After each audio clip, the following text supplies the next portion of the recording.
Obama has gone out of his way to ruin race relations in the United States.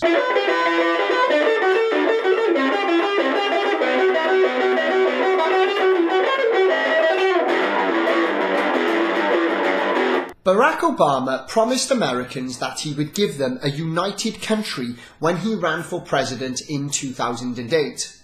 Almost 8 years on, and after 2 terms as president, America is more racially divided than ever.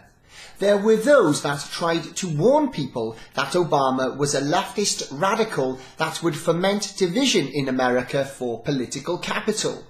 Today, Americans are paying the price for their refusal to see the writing on the wall, with a political climate that goads white people with race baiting that comes right out of the Marxist playbook, not to mention Saul Alinsky's rules for radicals. Unless Americans begin to see how they're being manipulated, this racial tension will be exploited by the left to consolidate and tighten its grip on power. I hope this video can help people see just how transparent this agenda is when the facts are presented in one place. This race baiting has led to a culture that presents criminals as martyrs treated unjustly by systemic racism. It was the death of Trayvon Martin that kick-started the recent campaign of racial division back in 2012. In a sycophantic appeal to the public, Obama stated Trayvon Martin could have been his son during an informal briefing to the press. It was later revealed that Trayvon Martin was a young man with a checkered past, including defacing school property, marijuana use, theft and fighting. George Zimmerman shot Trayvon Martin while doing his job as neighborhood watch coordinator after having his head repeatedly pounded into the pavement by Martin when he attacked him. Zimmerman was subsequently presented to the public as white when he was in fact half Hispanic and no more white than Barack Obama, who was conveniently presented as a black president even though his ethnicity is half black. Despite a witch hunt to convict Zimmerman, he was found not guilty by a Florida court, deeming him legally entitled to defend himself due to Florida's Stand Your Ground statute. The leftist campaign of disinformation surrounding the Martin Zimmerman case would set a precedent for other incidents that followed. In 2014, Michael Brown was shot by Darren Wilson, a police officer defending himself from a young man presented by the press as a gentle giant. In truth, he was another young man with a checkered past who ran at a police officer in an attempt to take away his weapon after stealing cigars from a convenience store. Michael Brown's actions resulted in him being shot by Darren Wilson in self-defense, rather than Brown being gunned down after he surrendered. Like the Martin Zimmerman case, none of the evidence presented to the court disproved the defence's version of events, and the allegations made by the prosecution all collapsed as the case went on. Despite being cleared of allegations, the negative publicity of the case led to Darren Wilson resigning from the police. The death of Michael Brown resulted in riots in Ferguson, Missouri, the day after he was shot, as leftists stoked up racial tension before the facts were clear. Local businesses that had nothing to do with the death of Michael Brown were vandalised and looted as personal profit was excused through political protest. This set a new precedent of mob violence for future events. Due to the widely publicised hashtag Black Lives Matter, the The Marxist Front, using racial tension for political capital, adopted this as the name for their faux movement. The second major riot took place in 2015 after Freddie Gray received spinal injuries while being transported in the back of a police van.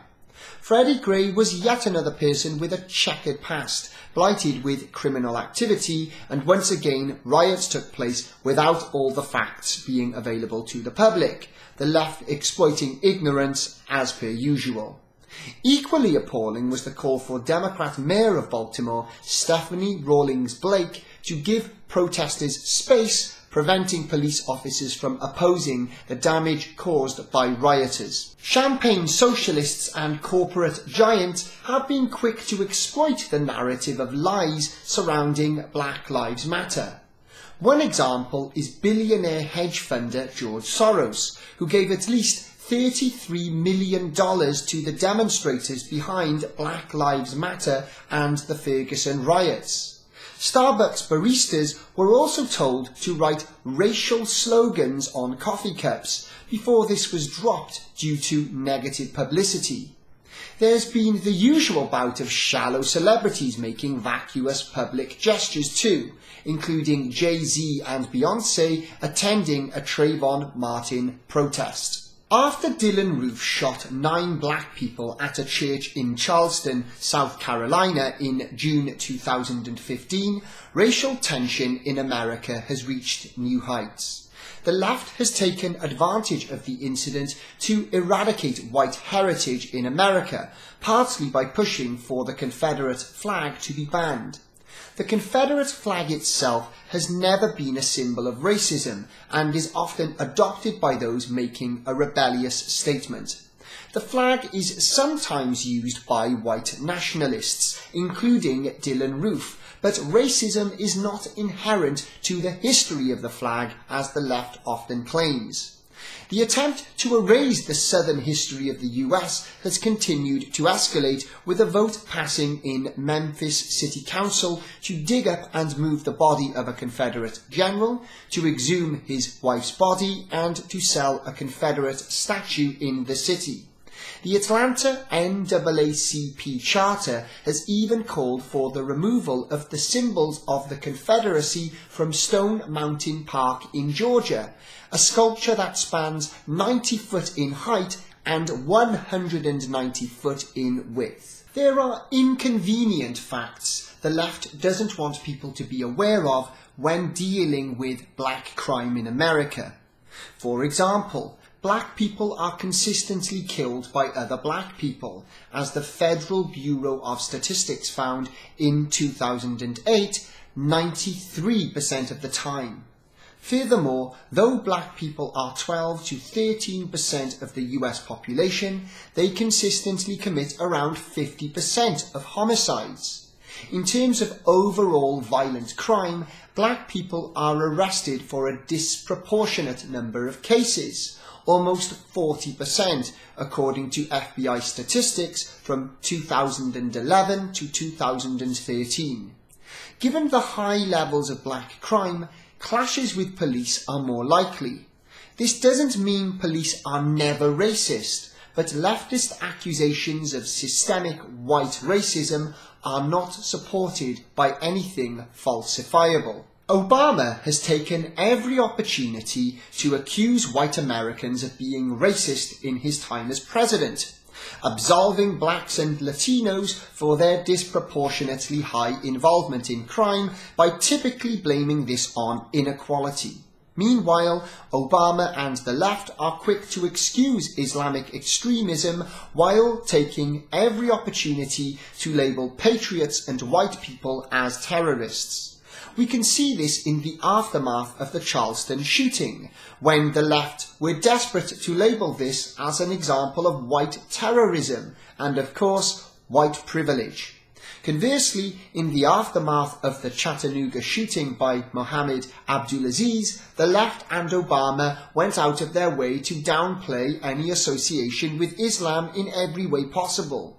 Obama even making a celebratory statement to mark the end of Ramadan almost 2 hours before he made one about the Chattanooga shooting.